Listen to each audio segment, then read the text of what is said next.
আসসালামু আলাইকুম। এটিএন বাংলা সংবাদে সবাইকে স্বাগত জানাচ্ছি আমি মমজিনা আজমামের। শুরুতেই বিআরবি কেবল সংবাদ শিরোনাম। রোহিঙ্গা ইস্যু নিয়ে মার্কিন শীর্ষ কর্মকর্তাদের সাথে নিরাপত্তা উপদেষ্টার বৈঠক, শুল্ক কমানোর বিষয়ে বিবেচনার আশ্বাস যুক্তরাষ্ট্রের।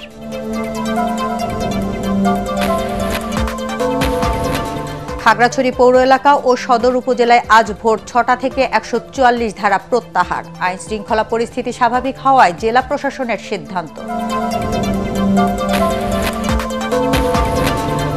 নির্বাচন বানচাল করতেই পিআরের দাবিতে আন্দোলন, মন্তব্য সালাউদ্দিনের। প্রশাসন সহ গুরুত্বপূর্ণ জায়গায় ইসলামপন্থী রাজনৈতিক দলের সমর্থকদের বসানো হচ্ছে, অভিযোগ রিজভির। এবং ধর্মের ভিত্তিতে জাতিকে বিভাজিত করার পক্ষে নয় জামায়াতে ইসলাম, বললেন দলটির আমির।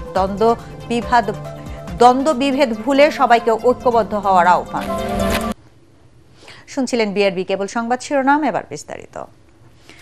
জাতীয় নিরাপত্তা উপদেষ্টা ও রোহিঙ্গা বিষয়ক উচ্চ প্রতিনিধি ডক্টর খলিলুর রহমান ওয়াশিংটনে মার্কিন শীর্ষ কর্মকর্তাদের সাথে বৈঠক করেছেন। এ সময় বাংলাদেশের নবনিযুক্ত রাষ্ট্রদূত তারেক এম আরিফুল ইসলাম উপস্থিত ছিলেন। মার্কিন under secretary for political affairs Allison Hooker প্রধান উপদেষ্টা ডক্টর মোহাম্মদ ইউনূসের নেতৃত্বে এবং অন্তর্বর্তী সরকারের পদক্ষেপকে সমর্থন পুনর্ব্যক্ত করেন। তিনি রোহিঙ্গা সংকট সমাধানে বাংলাদেশের প্রচেষ্টারও প্রশংসা করেন। জবাবে ডক্টর খলিলুর রহমান যুক্তরাষ্ট্রের ঘোষিত $60 মিলিয়ন সহায়তার জন্য কৃতজ্ঞতা জানান। খলিলুর রহমান মার্কিন পররাষ্ট্র দফতর ও বাণিজ্য প্রতিনিধির কর্মকর্তাদের সঙ্গেও বৈঠক করেন। তিনি দ্বিপাক্ষিক বাণিজ্য ঘাটতি কমাতে সহযোগিতা চান। যুক্তরাষ্ট্র শুল্ক কমানোর বিষয়ে পূর্ণ বিবেচনার আশ্বাস দিয়েছে। খাগড়াছড়ি পৌর এলাকা ও সদর উপজেলায় ১৪৪ ধারা প্রত্যাহার করার সিদ্ধান্ত নিল জেলা প্রশাসন। আজ ভোর ৬টা থেকে এই এলাকায় আর ১৪৪ ধারা জারি থাকবে না। প্রত্যাহার করা হয়েছে গুইমারা উপজেলায় জারিকৃত ১৪৪ ধারাও। ফলে সকাল ৬টা থেকে সেখানেও থাকছে না ১৪৪ ধারা। রাত ৯:৩০ প্রকাশিত এক পরিপত্রে এই আদেশ প্রত্যাহার করেন জেলা প্রশাসক ABM ইফতেখারুল ইসলাম খন্দকার। পরিপত্রে উল্লেখ করা হয়, পৌর এলাকা ও সদর উপজেলায় বর্তমানে আইন শৃঙ্খলা পরিস্থিতি স্বাভাবিক হওয়ায় ১৪৪ ধারা প্রত্যাহারের সিদ্ধান্ত নেওয়া হয়েছে। নির্বাচন বানচাল করতেই সংখ্যানুপাতিক বা পিআর পদ্ধতির দাবিতে কিছু দল আন্দোলন করছে বলে অভিযোগ করেছেন বিএনপির স্থায়ী কমিটির সদস্য সালাউদ্দিন আহমেদ। এর ফলে পতিত স্বৈরাচার ফিরে আসার সুযোগ সৃষ্টি হতে পারে বলেও আশঙ্কা তার। এদিকে বিএনপির মুখপাত্র রুহুল কবির রিজভী অভিযোগ করেছেন, প্রশাসন সহ দেশের গুরুত্বপূর্ণ জায়গায় ইসলামপন্থী একটি রাজনৈতিক দলের সমর্থকদের বসানো হচ্ছে। রাজধানীতে আলাদা অনুষ্ঠানে তারা এসব কথা বলেন। আরও জানাচ্ছেন মুশফিকুর রহমান। ন্যাশনাল ডেমোক্রেটিক পার্টির ৩৬তম প্রতিষ্ঠাবার্ষিকীতে জাতীয় ঐক্যমত প্রতিষ্ঠা, সুষ্ঠু ও গ্রহণযোগ্য নির্বাচন নিয়ে আলোচনা সভায় যোগ দেন সমমনা বিভিন্ন দলের শীর্ষ নেতারা। রাজধানীর ইঞ্জিনিয়ার্স ইনস্টিটিউট মিলনায়তনে অনুষ্ঠানে গণ অধিকার পরিষদের সাধারণ সম্পাদক রাশেদ খান শঙ্কা প্রকাশ করে বলেন, জুলাই সনদের বাস্তবায়ন অন্তর্বর্তী সরকারের আমলে সম্ভব নয়। এই এনসিপির নেতারা এবং বৈষম্য বিরোধী ছাত্র আন্দোলনের নেতারা তারা এই উপদেষ্টাদের নিয়োগকর্তা। সুতরাং নাহিদ ইসলাম যে কথা বলছেন যে কিছু উপদেষ্টার উপরে আস্থা রেখে আমাদের ভুল হয়েছে, ভুলটা আপনারা করেছেন। ভুল গণ অধিকার পরিষদ করে নাই, ভুল বিএনপি করে নাই, অন্য দল করে নাই, ভুল আপনারা করেছেন। বিএনপির স্থায়ী কমিটির সদস্য সালাউদ্দিন আহমেদ বলেন, যারা আওয়ামী লীগের অধীনে প্রহসনের জাতীয় নির্বাচনে অংশগ্রহণ করেছে তারা এখন জামায়াতের সাথে যুগপৎ আন্দোলনে নেমেছে। যারা আজকে পিআর করছে তাদের উদ্দেশ্য শুধু বলি, যে কয়টা রাজনৈতিক দল নিয়ে আপনারা মাঠে এই সমস্ত বক্তব্য দিচ্ছেন তারা কারা এবং তাদের সাথে আপনারা যা আন্দোলন করছেন প্রকাশ করুন তাদের ২০২৪ সালের ৭ জানুয়ারিতে কি ভূমিকা ছিল। সংখ্যানুপাতিক পদ্ধতিতে নির্বাচনের বিরোধিতা করে তিনি বলেন, দেশের ৫৬% মানুষ পিআর বোঝে না। পিআর মানে আমি অনেক সময় বলেছি এটা পার্মানেন্ট রেস্টলেসনেস, এটা স্থায়ীভাবে অস্থিরতা সৃষ্টি করে, অস্থিতিশীলতা সৃষ্টি করে রাষ্ট্রে। পৃথিবীর যে সমস্ত দেশে এটা এক্সপেরিমেন্ট হয়েছে সেই সমস্ত দেশের নজির আপনারা খুব দেখুন। আপনারা খুব সম্প্রতি দেখবেন নেপালের রাজনৈতিক পরিস্থিতি, সেখানেও পিআর বিদ্যমান। কখনো স্থায়ী সরকার ব্যবস্থা থাকে না, স্থিতিশীল সরকার ব্যবস্থা থাকে না। এদিকে আরেক অনুষ্ঠানে বিএনপির সিনিয়র যুগ্ম মহাসচিব রুহুল কবির রিজভী বলেন, নির্বাচন ঘিরে নতুন নতুন ইস্যু তৈরি করে যারা বিভ্রান্তি সৃষ্টি করতে চায় তাদের দেশের মানুষ প্রতিহত করবে। একটি ইসলামপন্থী রাজনৈতিক দলের লোকজনদেরকে খুব কৌশলে নানাভাবে তাদেরকে বসানো হয়েছে। এটা দিয়ে কিন্তু অবাধ সুষ্ঠু নির্বাচন হবে না। জনগণ প্রত্যক্ষ করছে, আমরাও প্রত্যক্ষ করছি কোন কোন গুরুত্বপূর্ণ পদে এই সমস্ত বিশেষ রাজনৈতিক দলের মনোভাবাপন্ন প্রশাসক এবং আমলাদেরকে বসানো হচ্ছে। অ্যাসোসিয়েশন অব ইঞ্জিনিয়ার্স বাংলাদেশ অ্যাবের নবগঠিত কমিটির নেতাদের নিয়ে শহীদ প্রেসিডেন্ট জিয়াউর রহমানের সমাধিতে শ্রদ্ধা জানানো শেষে তিনি এসব কথা বলেন। মুশফিকুর রহমান, এটিএন বাংলা, ঢাকা। ধর্মের ভিত্তিতে জাতিকে বিভাজিত করার পক্ষে নয় জামায়াতে ইসলাম, এমন মন্তব্য করেছেন দলের আমির ডাক্তার শফিকুর রহমান। রাজধানীর মগবাজারে আল ফালাহ মিলনায়তনে কেন্দ্রীয় উলামা কমিটির উদ্যোগে দেশের দাও ও ওয়াজ সম্মেলনের প্রধান অতিথির বক্তব্যে তিনি এই মন্তব্য করেন। পরস্পরের বিরুদ্ধে দ্বন্দ্ব বিভেদে না জড়িয়ে সকলকে ঐক্যবদ্ধ হওয়ার আহ্বান জানান জামায়াতের আমির। এদিকে ঢাকা রিপোর্টার্স ইউনিটিতে এক গোল টেবিল বৈঠকে ইসলামী আন্দোলন বাংলাদেশের সিনিয়র নায়েবে আমির মুফতি সৈয়দ মোহাম্মদ ফয়জুল করিম অভিযোগ করেন, কেউ কেউ ক্ষমতায় আসার জন্য ইসলামের বিরুদ্ধে কথা বলছেন। খায়রুল ইসলামের রিপোর্ট।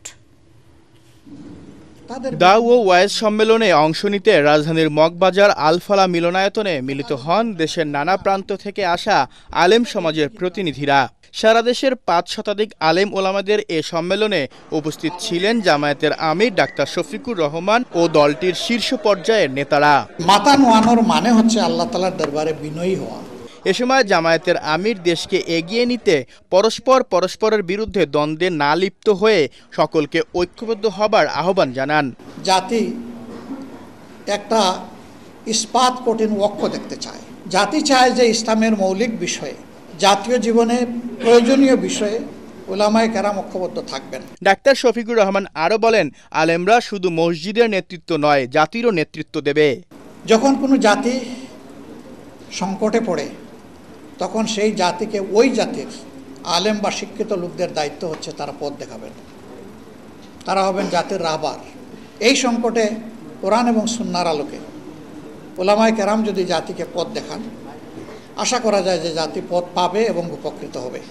এদিকে ঢাকা রিপোর্টার্স ইউনিটিতে আগামীর বাংলাদেশ শীর্ষক গোল টেবিল বৈঠকে প্রধান অতিথির বক্তব্যে ইসলামী আন্দোলনের সিনিয়র নায়েবে আমির মুফতি সৈয়দ ফয়জুল করিম বলেন, ৭১ পরবর্তী যারাই এ দেশ শাসন করেছে তারা কেউই ইসলামের পক্ষে কাজ করেনি। প্রত্যেক শাসকের চিন্তা ছিল ভিন্ন চিন্তা। ইসলামকে স্টাবলিশ করা কোনো চিন্তা কার মধ্যে ছিল না, পড়ার মধ্যে ছিল না, আলোচনার মধ্যে ছিল না, শাসকদের কাজের মধ্যে ছিল না, আমাদের কার মধ্যে ছিল না এটা যে সংখ্যাগরিষ্ঠ মুসলমানরা এই দেশকে স্বাধীন করেছে ইসলামের জন্য, কাজে ইসলামকে স্টাবলিশ করা উচিত, ইসলামকে বাস্তবায়ন করা উচিত, এই চিন্তা আমাদের অনেকের মধ্যে ছিল। আওয়ামী লীগ যে নীতিতে দেশ পরিচালনা করছে, বিএনপিও সেই নীতিতে দেশ পরিচালনা করতে চায় বলেও জানান ইসলামী আন্দোলনের নেতারা। খায়রুল ইসলাম, এটিএন বাংলা, ঢাকা। আওয়ামী লীগের মতো অন্তর্বর্তী সরকারও প্রহসনের নির্বাচন আয়োজন করতে যাচ্ছে বলে মন্তব্য করেছেন জাতীয় পার্টির চেয়ারম্যান জিএম কাদের। মহিলা পার্টির মতবিনিময় সভায় তিনি আরও বলেন, শেখ হাসিনা নানা পরিস্থিতি তৈরি করে রাজনৈতিক দল ও ভোটারদের নির্বাচনের বাইরে রাখত। এবার নির্বাহী আদেশে একই কাজ করছে অন্তর্বর্তী সরকারও। জামায়াত ও এনসিপি জাপাকে নির্বাচনের বাইরে রাখতে চাইলেও বিশেষ কারণে বিএনপি জাপাকে নির্বাচনে চায় বলে জানান জিএম কাদের। আরও জানাচ্ছেন ইয়াসিন রানা। নির্বাচনকে সামনে রেখে মহিলা পার্টিকে পুনর্গঠন করতে এই মতবিনিময় সভার আয়োজন। এতে জামাত ও এনসিপিকে সরকারি দল এবং বিএনপিকে আধা সরকারি দল আখ্যা দিয়ে পার্টির চেয়ারম্যান জিএম কাদের বলেন, শেখ হাসিনার সময় নির্বাচন হতো আমি আর ডামি, এখন নির্বাচন হবে সরকারি আর আধা সরকারি দলের প্রার্থীদের। শেখ হাসিনা ছিল দলের লোকের সঙ্গে দলের লোকের প্রতি, এখানে সরকারি দলের সঙ্গে আধা সরকারি দলের কম্পিটিশন। প্রতিপক্ষ সেভাবে আমরা দেখছি না। এটা নির্বাচনের নামে একটা প্রহসন হবে, কিছুটা হলেও শেখ হাসিনার মতো একেবারে পূর্ব নির্ধারিত দল ও সম্ভাবনা আছে। বিএনপি নিজেদের স্বার্থে জাপাকে নির্বাচনে চায় বলে মন্তব্য করেন তিনি। বিএনপির সমস্যা হয়ে গেছে যে সরকারি দলের সঙ্গে আধা সরকারি দল, সেখানে সরকারি দল যদি পার্টিসিপেট না করে শুধু আধা সরকারি দল দিয়ে তো নির্বাচন হবে না। সেই কারণে জাতীয় পার্টির একটা ভূমিকা রাখার প্রশ্ন দেখা দিয়েছে। আধা সরকারি দল বিএনপি এটা থেকে বেরিয়ে আসার জন্য তারা মনে করছেন যে একতরফা নির্বাচনটাকে যদি না করতে হয় তাহলে আমাদেরকে হয়তো জাতীয় পার্টিকে আনতে হবে। এ সময় ধর্মীয় ও সাম্প্রদায়িক রাজনীতি থেকে নারীদের সাবধান থাকার আহ্বান জানান জিএম কাদের। আমাদের দেশের সাম্প্রদায়িক দল চাপিয়ে দেওয়া মানে আমি মনে করি যে একটা যে পোশাক আমাদের জন্য সুটেবল নয় সেই পোশাকে জোর করে আমাদেরকে পরিয়ে দেওয়া। মহিলারা ঘরে ঘরে গিয়ে বলবেন কখনো এই চক্রে পড়বেন না, এই চক্রে গিয়ে আপনারা ঘরের ভিতরে গৃহপালিত জন্তুর মতো জীবনযাপন করতে হবে। জোর করে সংস্কার চাপিয়ে দেওয়া হলে জাপা তা মানবে না জানিয়ে একতরফা নির্বাচন হলে জাতীয় পার্টি অংশ নেবে না বলেও হুঁশিয়ারি দেন দলটির চেয়ারম্যান। এইরকম সাজানো একতরফা নির্বাচনে আমরা যাব কি যাব না। ইয়াসিন রানা, এটিএন বাংলা, ঢাকা। নারী কমিশনের সুপারিশ বাস্তবায়ন না হওয়াকে দুঃখজনক বলেছেন জাতীয় ঐক্যমত্য কমিশনের সদস্য ডক্টর বদিউল আলম মজুমদার। জাতীয় কন্যা শিশু দিবস উপলক্ষে জাতীয় প্রেস ক্লাবে সংবাদ সম্মেলনে কথা বলেন তিনি। এ সময় জুলাইয়ের আকাঙ্ক্ষা বাস্তবায়নে কন্যা শিশুর সুরক্ষার বিষয়টিকে সব রাজনৈতিক দলের নির্বাচনী ইস্তেহারে অন্তর্ভুক্ত করার দাবি জানান debate for democracy chairman Hasan Ahmed Chowdhury Kiron. Mizan শাহজাহানের রিপোর্ট। আমরা ধারণা করি জাতীয় কন্যা শিশু অ্যাডভোকেসি ফোরাম আয়োজিত সংবাদ সম্মেলনে কন্যা শিশু পরিস্থিতি পর্যবেক্ষণ রিপোর্ট উপস্থাপন করেন সংগঠনটির জাতীয় সমন্বয়ক সৈয়দা আহসানা জামান এনি। কন্যা শিশু বা নারী নির্যাতনের বিষয় থানায় রিপোর্টিং বা পত্রিকায় বেশিরভাগ ক্ষেত্রে তখনই প্রকাশিত হয় যখন নির্যাতনের কারণে কন্যা শিশু এবং নারীর মৃত্যু বা অঙ্গহানি হয়। পরে জাতীয় কন্যা শিশু অ্যাডভোকেসি ফোরামের সভাপতি ডক্টর বদিউল আলম মজুমদার বলেন, নারী বৈষম্যের দায় এড়াতে পারে না পুরুষতান্ত্রিক সমাজ ও রাষ্ট্র ব্যবস্থা। নারীর রাজনৈতিক ক্ষমতায়নের বিষয়ে কিছু বিষয়ে আমরা একমত হয়েছি যেগুলো খুব একটা সন্তোষজনক নয়। আমাদের নারীর যে ন্যায্য রাজনৈতিক অধিকার পরাজিত হয়েছে, সেই আলোচনায় জয়ী হয়েছে পুরুষতন্ত্র। এ সময় ডিবেট ফর ডেমোক্রেসির চেয়ারম্যান ও এটিএন বাংলার পরিচালক বার্তা হাসান আহমেদ চৌধুরী কিরণ বলেন, পরিবার, সমাজ ও রাষ্ট্র সমন্বিত উদ্যোগ না নিলে শুধু সরকারের কাছে নারীর সুরক্ষা আশা করা যায় না। কন্যা শিশুর প্রতি যে আমরা নিপুণ সেটা কিন্তু আমরা কমাতে পারিনি। কন্যা শিশুকে তার ট্রমাটাইজ অবস্থা আত্মহত্যা করার প্রবণতাকে আমরা সেখানে নিয়ে আসতে পারিনি। জুলাই কন্যারা সবচেয়ে বেশি অগ্রগণী ভূমিকা পালন করেছে।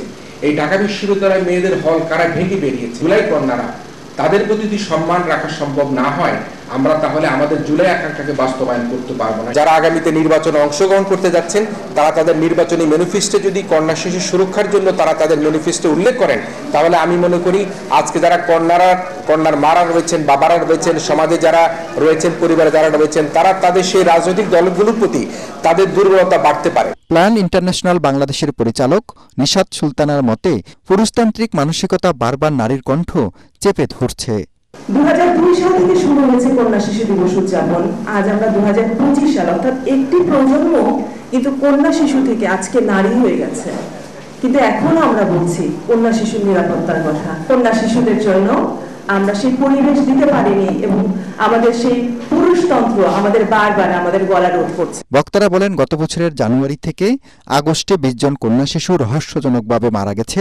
এই বছর একই সময়ে এই সংখ্যাটি দাঁড়িয়েছে 50 জনে। দ্রুত বিচার ও কঠোর শাস্তি নিশ্চিত করা গেলে অপরাধীর সংখ্যা কমতো বলে অভিমত তাদের। মিজান শাহজাহান, এটিএন বাংলা, ঢাকা। শ্রদ্ধার ভালোবাসায় চির বিদায় জানানো হলো ভাষা সংগ্রামী কবি আহমদ রফিককে। কেন্দ্রীয় শহীদ মিনারে তাকে শেষ বিদায় জানাতে জড়ো হন সর্বস্তরের মানুষ। আহমদ রফিকের মৃত্যু সংস্কৃতি অঙ্গনে অপূরণীয় ক্ষতি বলছেন তার গুণগ্রাহীরা। পরে শেষ ইচ্ছে অনুযায়ী ইব্রাহিম মেডিকেল কলেজ হাসপাতালে আহমদ রফিকের মরদেহ দান করা হয়। ইমদাদুল্লাহ বাবুর রিপোর্ট।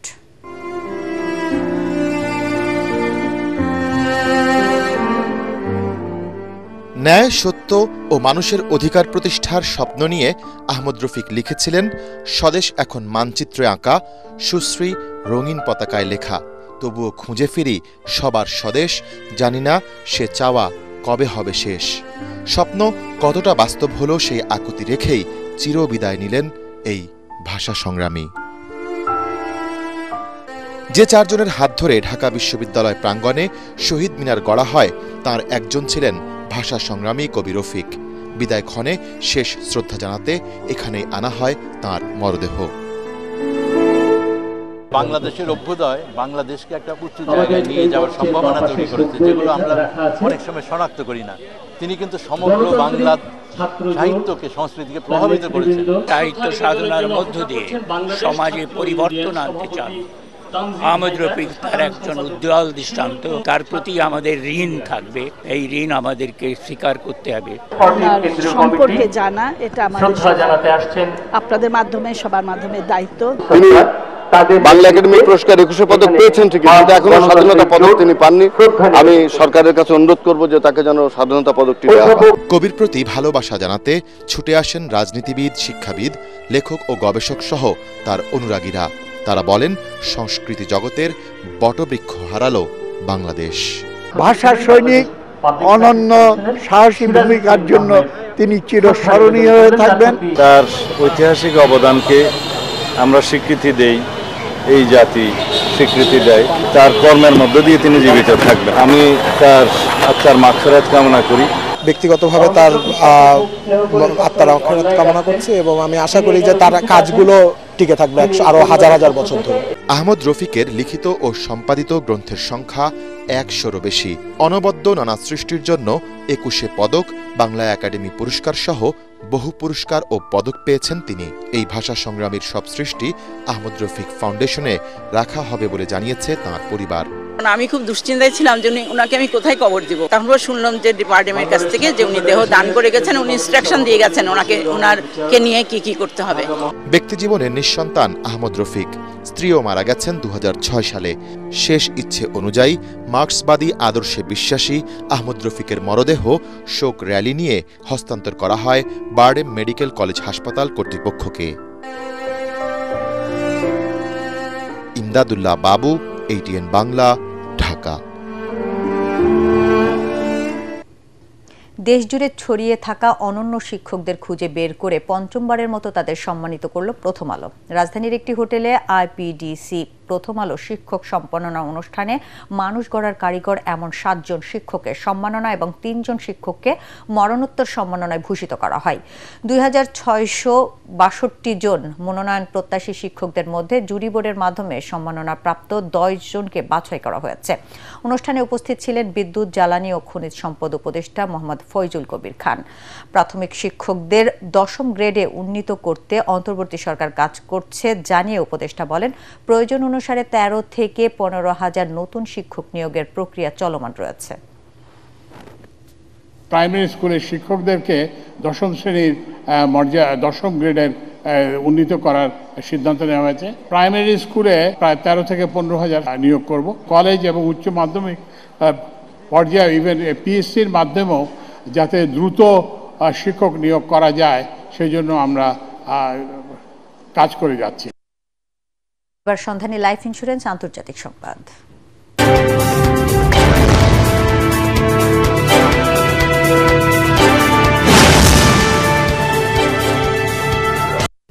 ফিলিস্তিনের অবরুদ্ধ গাজা উপত্যকায় সমুদ্র ফ্লোটিরা জাহাজ থেকে অপহৃত 137 জনকে তুরস্কে পাঠিয়েছে দখলদার ইসরায়েল। আজ ইসরায়েলি পররাষ্ট্র মন্ত্রণালয় এক বিবৃতিতে জানিয়েছে, তুরস্কে পাঠানো 137 জনের মধ্যে যুক্তরাজ্য, যুক্তরাষ্ট্র, Italy, Jordan, Kuwait, Libya, Algeria, Mauritania, Malaysia, Bahrain, Morocco, Switzerland, Tunisia এবং তুরস্কের নাগরিক রয়েছেন। এই 137 জনের মধ্যে 36 জন তুর্কি নাগরিক। এর আগে শুক্রবার 4 জনকে ফেরত পাঠিয়েছিল ইসরায়েল। ইসরায়েলি পররাষ্ট্র মন্ত্রণালয়ের বিবৃতিতে আরও জানানো হয়েছে, অপহৃত এই মানবাধিকার কর্মীরা খুবই অল্প পরিমাণ ত্রাণ নিয়ে এসেছিল, যা ইসরায়েলের মাধ্যমে পৌঁছে দিতে অপারগতা প্রকাশ করেন তারা। তাদের দাবি, মানবাধিকার কর্মীরা ত্রাণ দেওয়ার আড়ালে উস্কানি দিতে এসেছিলেন। আটক সব অধিকার কর্মীকে নিজ নিজ দেশে ফেরত পাঠানো হবে বলে জানিয়েছে ইসরায়েল মন্ত্রণালয়। দিয়ামনি কমিউনিকেশন আয়োজিত ও পদ্ম উদ্যোক্তা ফাউন্ডেশনের ব্যবস্থাপনায় অনুষ্ঠিত হয়েছে স্বপ্নজয়ী সম্মাননা উদ্যোক্তা মিট আপ 2025। রাজধানীর মগবাজারে একটি রেস্টুরেন্টে এই অনুষ্ঠানের আয়োজন করা হয়। অনুষ্ঠানে বিভিন্ন ক্যাটাগরিতে 21 জনকে সম্মাননা পুরস্কার তুলে দেন দিয়ামনি কমিউনিকেশনের চেয়ারম্যান মোহাম্মদ মনিরুজ্জামান অপূর্ব। এ সময় উপস্থাপনা ক্যাটাগরিতে সম্মাননা পুরস্কার পান ATN বাংলার সংবাদ উপস্থাপিকা ভাবনা আহমেদ। এছাড়া পুরস্কৃত হয়েছেন ATN বাংলার অনুষ্ঠান বিভাগের উপদেষ্টা তাশিক আহমেদ।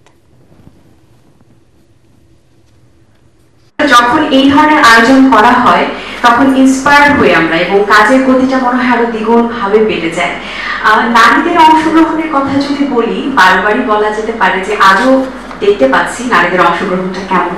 পুরুষের তুলনায় হয়তো বা নারীদের অংশগ্রহণটা অনেক সময় বেশি, এবং নারীদের অবদানের কথা বলতে গেলে হয়তো আজকের এই আয়োজন শেষ করেও আমরা শেষ করতে পারবো না। এবার খেলার খবর।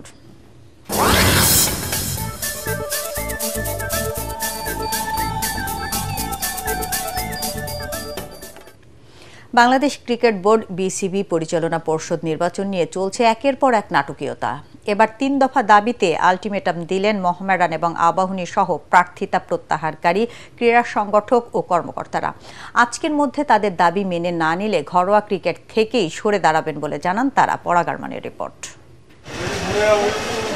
বিসিবি নির্বাচনের দিন যতই ঘনিয়ে আসছে ততই ঘনীভূত হচ্ছে নাটকীয়তা। এ পর্যন্ত তামিম ইকবাল সহ 17 জন হেভিওয়েট প্রার্থী মনোনয়নপত্র প্রত্যাহার করেছেন। বিসিবি নির্বাচনে নোংরামের বিরুদ্ধে ক্লাব, সংগঠক ও কাউন্সিলরদের ব্যানারে মোহামেডান ক্লাবে সংবাদ সম্মেলন করে নির্বাচিত প্রার্থীরা প্রত্যাহার করা ক্রীড়া সংগঠকরা নিজেদের দেয়া 3 দফা দাবি না মানলে ক্রিকেট থেকেই সরে দাঁড়ানোর ঘোষণা দেন তারা। 5 অক্টোবরের মধ্যে উত্থাপিত দাবি পূরণ না হলে সকল ক্লাব ও সংগঠকদের পক্ষে বৃহত্তর অসহযোগ আন্দোলনের কর্মসূচি ঘোষণা করছি। বিতর্কিত ইলেকশনের নীতি নকশা বাতিল করা না হলে আসন্ন কোনো ধরনের ক্রিকেটে দেশের কোনো ক্লাব অংশ নেবে না। বিসিবি নির্বাচনকে ঘিরে সমস্যা সমাধানে 3 দফা দাবিতে তারা জানান, পরিচালনা পর্ষদ নির্বাচনের সময় বাড়ানো, অ্যাডহক কমিটির মাধ্যমে নির্বাচন আয়োজন এবং বর্তমান নির্বাচন কমিশন কিংবা নতুন কমিশনের মাধ্যমে পুনরায় তফসিল ঘোষণা, এর মাধ্যমে নির্বাচনে সবার অংশগ্রহণ নিশ্চিত করা। চূড়ান্ত তালিকা আমরা দেখলাম যে 23 তারিখ 8টার সময় 6টি জেলার কাউন্সিলরের নাম নেই এখানে। তারপরে আশ্চর্য হলো সত্য যে আমরা 2-3 দিন পরে দেখি যে এখান থেকে শুধু একটি জেলা বাদে সব জেলার কাউন্সিলরদের নাম আসে। তো এইরকম প্রক্রিয়া নির্বাচন করা এটা কি যুক্তিযুক্ত? তারপরে উপরন্ত হঠাৎ করে 15টি ক্লাব, তো সব জিনিস মিলে এই নির্বাচনটা কিন্তু একেবারে প্রশ্নবিদ্ধ। আমরা চেয়েছিলাম সমঝোতার মাধ্যমে দেশের ক্রিকেটের স্বার্থে। এর আগে বিসিবি নির্বাচন ঘিরে জেলা ও বিভাগীয় কাউন্সিলর তালিকায় সরকারি হস্তক্ষেপ সহ বিভিন্ন অভিযোগে মোহামেডান, আবাহনীর মতো বড় ক্লাবের কাউন্সিলররা নির্বাচন বর্জন করেন। প্রার্থিতা প্রত্যাহারকারীরা জানান, দেশের ক্রিকেটের স্বার্থে সমস্যা সমাধানে তাদের চেষ্টা থাকলেও বিসিবির কোনো উদ্যোগ দেখা যাচ্ছে না। পরাগারমান, এটিএন বাংলা, ঢাকা। শেষ করার আগে বিআরবি কেবল সংবাদ শিরোনাম আরেকবার। রোহিঙ্গা ইস্যু নিয়ে মার্কিন শীর্ষ কর্মকর্তাদের সাথে নিরাপত্তা উপদেষ্টার বৈঠক, শুল্ক কমানোর বিষয়ে বিবেচনার আশ্বাস যুক্তরাষ্ট্রের।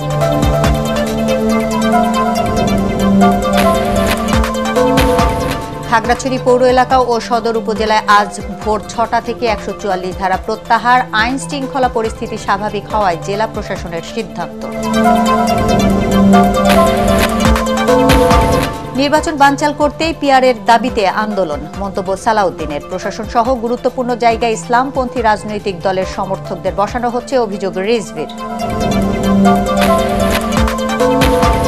এবং ধর্মের ভিত্তিতে জাতিকে বিভাজিত করার পক্ষে নয় জামায়াতে ইসলাম, বললেন দলটির আমির। দ্বন্দ্ব বিভেদ ভুলে সবাইকে ঐক্যবদ্ধ হওয়ার আহ্বান। দর্শক, পরবর্তী সংবাদ দেখার আমন্ত্রণ জানিয়ে এখনকার মতো শেষ করছি। এটিএন বাংলা সংবাদ ইউটিউবে দেখতে ব্রাউজ করুন youtube/ATN Bangla News। ধন্যবাদ সবাইকে।